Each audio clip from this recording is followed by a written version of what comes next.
बैठे हो कहीं भी तुम, बदलाव की पहल हम करेंगे। आपके सपनों को आकार देने की शुरुआत यूपी से करेंगे। साथियों, अपने यूपी बिहार में क्या है, सरकारी नौकरी का एक अलग ही रुतबा है। आप प्राइवेट सेक्टर में लाखों करोड़ों कितने का भी पैकेज लेते हो, लेकिन वो सारा कुछ क्या है, सरकारी नौकरी के नीचे ही है। तो आपके सपनों को आकार देने के लिए हम लेकर आए हैं आपके लिए यूपी स्पेशल सामान्य ज्ञान का बैच। साथियों, कैसे हैं आप सभी? आशा करते हैं कि आप सभी स्वस्थ और तंदुरुस्त होंगे और पूरी ईमानदारी से अपनी तैयारी कर रहे होंगे। मैं नेहा स्वागत करती हूँ आप सभी का आपके अपने परिवार में। तो साथियों, अभी तक हमारी उत्तर प्रदेश सामान्य ज्ञान की 8 क्लासेस हो चुकी हैं, जिसमें हम लोगों ने उत्तर प्रदेश की जलवायु, उत्तर प्रदेश की ऋतुएं, उत्तर प्रदेश का भौगोलिक विभाजन, उत्तर प्रदेश का परिचय, ये सब कुछ पढ़ा है। क्लास 8 में हम लोगों ने उत्तर प्रदेश की नदियों के बारे में पढ़ा था, जो कि अभी क्लास उत्तर प्रदेश की नदियों का टॉपिक आपका पूरा नहीं हुआ है। वही हम लोग आज आगे वहीं से पिछली क्लास में हम लोगों ने गंगा नदी के बारे में पढ़ा था। आज हम लोग वहीं से आगे से शुरू करेंगे आज की क्लास, ठीक है ना। जो पिछली क्लास में हम लोगों ने पढ़ा था कि उत्तर प्रदेश में जो नदियां हैं उनको 3 भागों में बांटा गया है। उद्गम के आधार पर जो आपकी नदियों को 3 भागों में बांटा गया है। क्या है, पहली जो नदियां हैं आपकी, एक तो आपकी हिमालय क्षेत्र से निकलने वाली नदियां, दूसरी आपके मैदानी क्षेत्र से निकलने वाली नदियां और तीसरी दक्षिण पठारी भाग से निकलने वाली नदियां। मैदानी क्षेत्र से निकलने वाली नदियों में पहले हम लोगों ने पढ़ा था गंगा नदी के बारे में कि आपकी जो गंगा नदी है उसका उद्गम स्थल क्या है। तो गंगा नदी का जो उद्गम स्थल है वो है आपका उत्तराखंड के गंगोत्री ग्लेशियर से। गंगा नदी का उद्गम स्थल क्या है आपका, गंगोत्री ग्लेशियर से। जो गंगोत्री ग्लेशियर से गोमुख नामक स्थान से आपकी गंगा नदी का उद्गम स्थल है, ठीक है ना। बात करें गंगा नदी की कुल लंबाई के बारे में, तो गंगा नदी की कुल लंबाई कितनी है, 2525 किलोमीटर, ठीक है ना। ये गंगा नदी के जो जितने भी गंगा नदी से क्वेश्चंस बन सकते हैं हम लोगों ने पिछली क्लास में डिस्कस किए थे। आज अपनी क्लास 9 है, इसमें हम लोग आगे पढ़ेंगे यमुना नदी के बारे में, ठीक है ना। तो चलिए देखते हैं कि यमुना नदी जो है आपकी, इसकी कुल लंबाई है कितनी है, 1370 किलोमीटर। जो आपकी यमुना नदी है इसकी कुल लंबाई है 1370 किलोमीटर। कहीं कहीं आपको 1375, 76 ऐसा भी लिखा मिलेगा, लेकिन आप लोग कंफ्यूज नहीं होंगे, ठीक है ना। यमुना नदी की कुल लंबाई 1370 किलोमीटर, ठीक है। अब देखते हैं इसके अन्य नाम। जो यमुना नदी है इसके अन्य नाम क्या क्या हैं। तो यमुना नदी के अन्य नाम, एक आपका कालिंदी, दूसरा सूर्यपुत्री और तीसरा खुला नाला, ठीक। ये है यमुना नदी के अन्य नाम। पता है, ये क्वेश्चन ध्यान से देखना, ये जो यमुना नदी के अन्य नाम, ये क्वेश्चंस आपसे हिंदी में भी पूछ लिया जाता है। कैसे कि ये 3 ऑप्शंस दे देंगे और कोई 3 ऑप्शंस दे देंगे, एक इसमें से दे देगा कालिंदी, पूछेगा आपसे कि इनमें से यमुना नदी का पर्यायवाची कौन सा है, ठीक है ना। ये क्वेश्चन आपसे हिंदी में भी पूछा जाता है कि एक दे देगा जाह्नवी, सुरसरिता और घाघरा, कालिंदी, 4 ऑप्शंस दे देंगे, पूछेंगे आपसे कि बताइए इसमें से यमुना नदी का पर्यायवाची कौन सा है, ठीक है ना। तो ये आप इस तरह से इसका जो क्वेश्चन है हिंदी में भी बनता है, ठीक है ना। इसके बाद बात करें उद्गम स्थल की कि यमुना नदी का जो है उद्गम स्थल, यमुना नदी कहाँ से निकलती है। तो ये आपके उत्तराखंड के बंदरपुछ चोटी, ठीक, जो आपकी उत्तराखंड में बंदरपुछ चोटी है वहां से निकलती है। वहां पर आपके यमुनोत्री ग्लेशियर, बंदरपुछ चोटी पर है आपकी यमुनोत्री ग्लेशियर, जहां से आपकी गंगा नदी निकलती है, ठीक, क्लियर। पूछा गंगा नदी का उद्गम स्थल गंगोत्री ग्लेशियर, ठीक, क्लियर।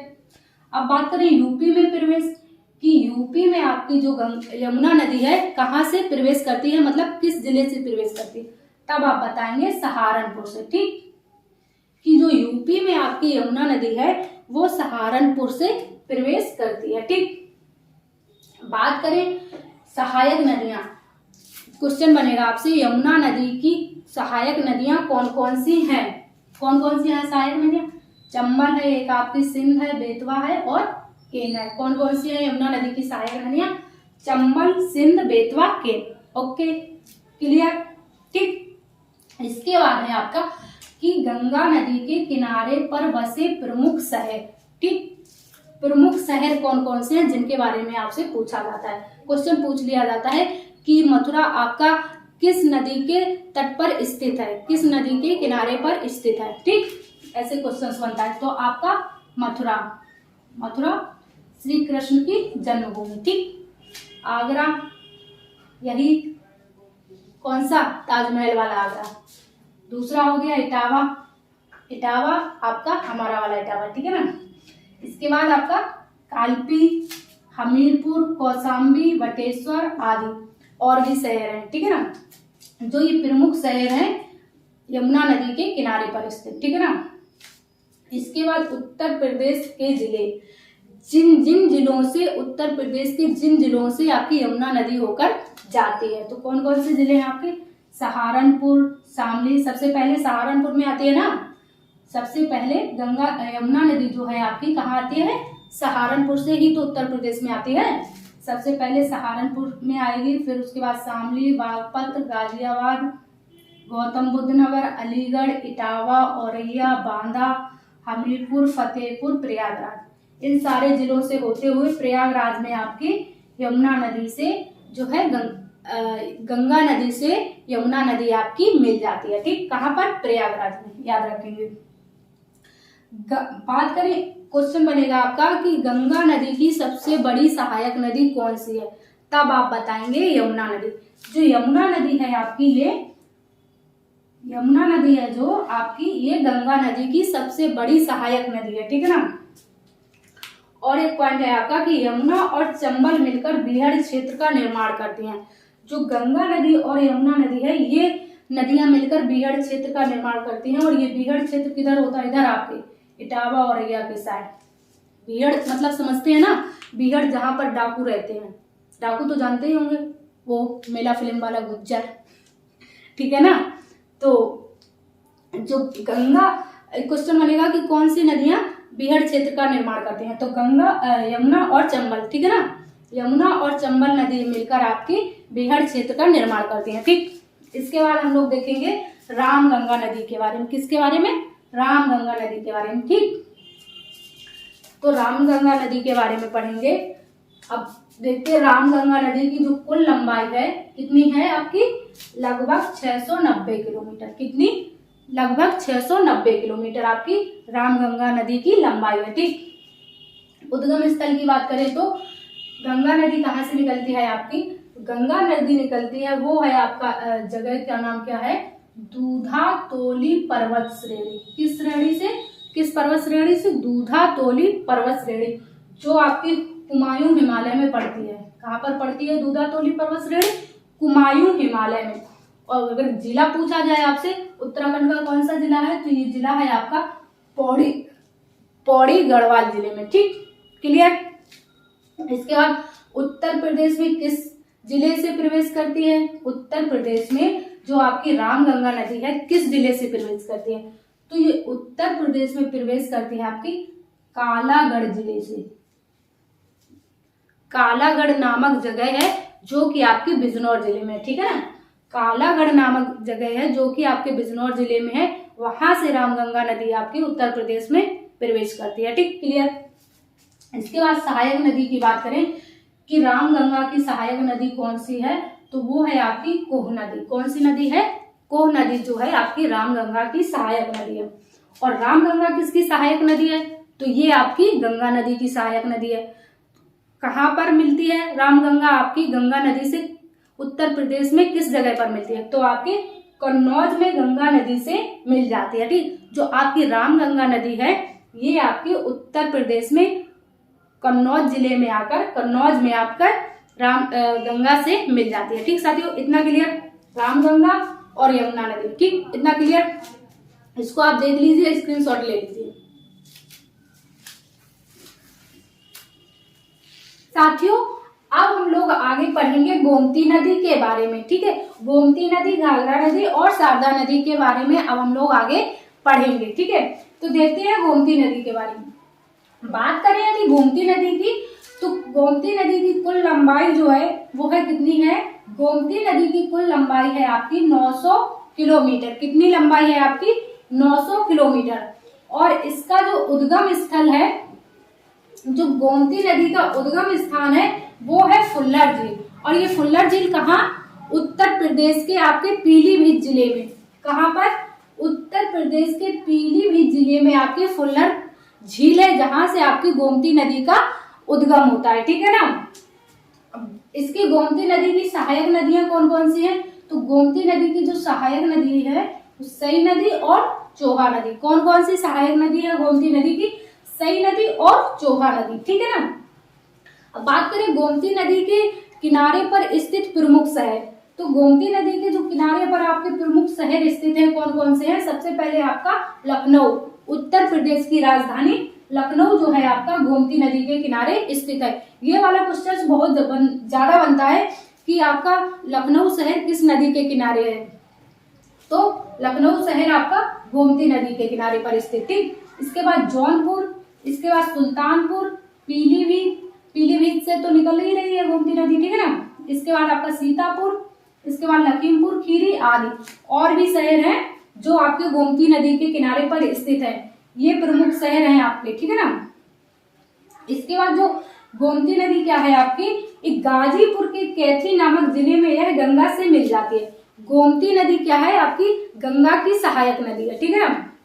तो ये गंगा में कहाँ पर मिलती है आपकी, कैथी नामक जिले में गंगा से मिल जाती है, गाजीपुर में।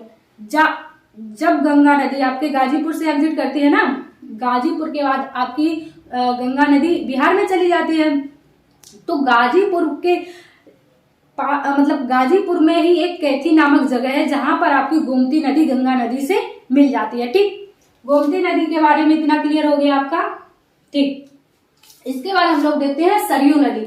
जो सरयू नदी की कुल लंबाई है आपकी कितनी है, 1080 किलोमीटर। कितनी, 1080 किलोमीटर सरयू नदी की कुल लंबाई। ठीक, इसका जो उद्गम स्थल है, उद्गम स्थान घाघरा नदी का, देखो सुनो, घाघरा नदी को ही सरयू नदी के नाम से जानते हैं, घाघरा नदी को सरयू नदी। ठीक, और घाघरा नदी को सरयू नाम कहाँ पर पड़ता है, तो जो आपका यूपी में अयोध्या, अयोध्या तो जानते ही होंगे श्री राम की नगरी है ना, अयोध्या में ही घाघरा नदी को सरयू नदी के नाम से जाना जाता। पिछली क्लास में मैंने आपको घाघरा नदी का काली नदी बता दिया था, वो आपके लिए करेक्ट कर लेंगे। ठीक है ना।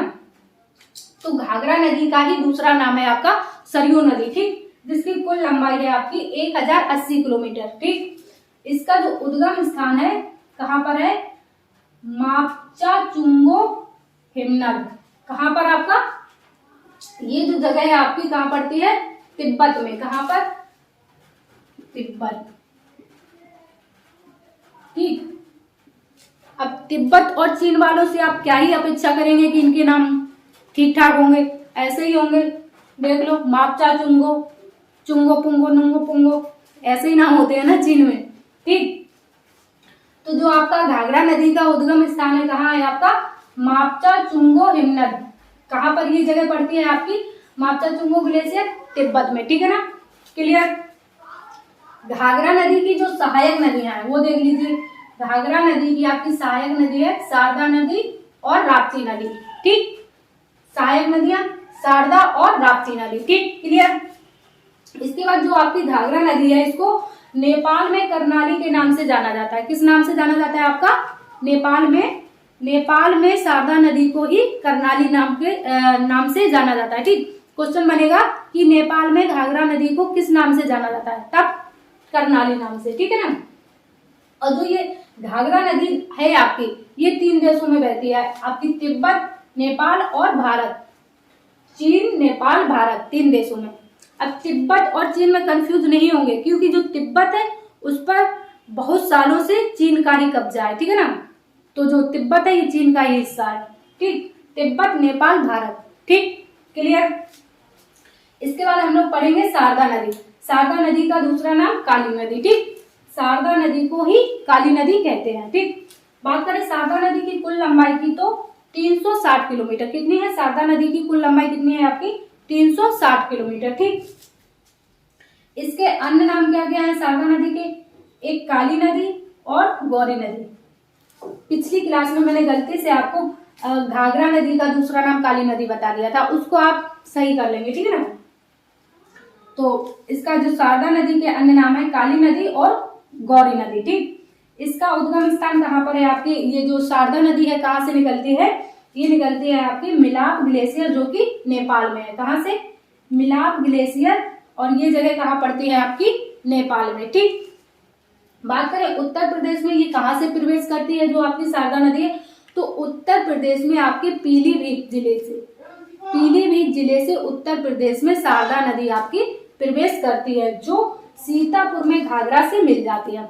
शारदा नदी है आपकी उत्तर प्रदेश में पीलीभीत जिले से मिलती है, पीलीभीत जिले से उत्तर प्रदेश में प्रवेश करती है, और ये सीतापुर में घाघरा नदी से जो आपकी शारदा नदी मिल जाती है, ठीक है साथियों। तो ये आपकी सारी नदियां हैं, देख लीजिए आप इनको ध्यान से कि गोमती नदी कहाँ से निकल रही है आपकी? फुल्लर झील से निकल रही है, और शारदा नदी जो है आपकी ये तिब्बत से निकल रही है, मापचा चुंगो ग्लेशियर से, ठीक। और जो शारदा नदी है ये आपकी मिलाप ग्लेशियर नेपाल से निकल रही है, ठीक है ना। तो साथियों ये थी आपकी नदियों की दूसरी क्लास। अभी आपकी नदियां खत्म नहीं हुई हैं, अभी आपकी नदियां और भी हैं जो बह रही हैं, ठीक है ना। वैसे तो सारी ही बह रही हैं मतलब अभी आपकी नदियों की क्लास और होगी। ये क्लास यहीं तक रखते हैं, इसके बाद हम लोग नदियों के बारे में अगली क्लास में पढ़ेंगे, ठीक है ना साथियों। तो चलिए, अगर आपको क्लास पसंद आ रही है तो आप क्लास को लाइक शेयर जरूर कीजिए, और कमेंट्स में अगर नहीं भी पसंद आ रही तब भी आप कमेंट्स में बताइए कि क्लास में आपको क्या चीज जो है पसंद नहीं आ रही है, ठीक है ना। तो मिलते हैं आप सभी से अगली क्लास में, जब तक के लिए जय हिंद साथियों।